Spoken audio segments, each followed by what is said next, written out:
क्या आप जानते हैं काले नमक को काला क्यों कहा जाता है? अगर नहीं तो इस वीडियो को आखिर तक जरूर देखिए, क्योंकि इस वीडियो में हम आपको काले नमक का नाम काला नमक पड़ने के पीछे का राज और उसके फायदे बताएंगे। हेलो, आदाब, नमस्कार, मैं यास्मीन और आप देख रहे हैं जी सलाम डिजिटल।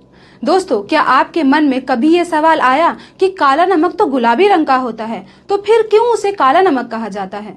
दरअसल इस सवाल का जवाब काले नमक को बनाने के तरीके के पीछे छिपा है। काला नमक हमें समंदर या किसी पहाड़ से कुदरती तौर पर नहीं मिलता है। इसे एक खास तरीके से बनाया जाता है। इसे भट्टी के अंदर एक केमिकल अमल के जरिए बनाया जाता है।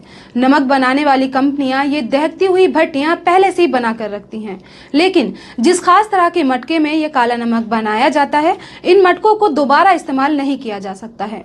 ये मटके मिट्टी और रेत को मिक्स कर तैयार किए जाते हैं। फिर पहले इन घड़ों को भट्टी में डालकर पका लिया जाता है।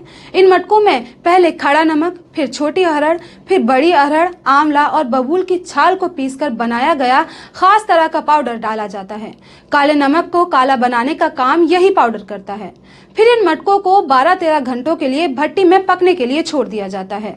जब इन मटकों को बाहर निकाला जाता है तो ये मटके पूरी तरह से पत्थर जैसे हो जाते हैं। फिर इन्हें ठंडा होने के लिए छोड़ दिया जाता है।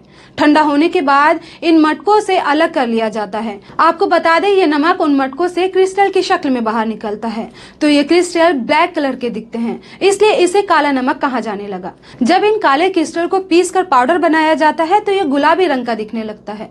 उम्मीद है आपको आपके सभी सवालों के जवाब इस वीडियो में मिल गए होंगे। लेकिन आपको बता दें, वैसे तो काले नमक के बहुत से फायदे हैं, लेकिन जरूरत से ज्यादा कोई भी चीज नुकसान ही देती है, इसलिए इसे जरूरत से ज्यादा इस्तेमाल नहीं करें। अपना खूब ख्याल रखें और इसी तरह की वीडियोस के लिए जुड़े रहिए जी सलाम डिजिटल के साथ।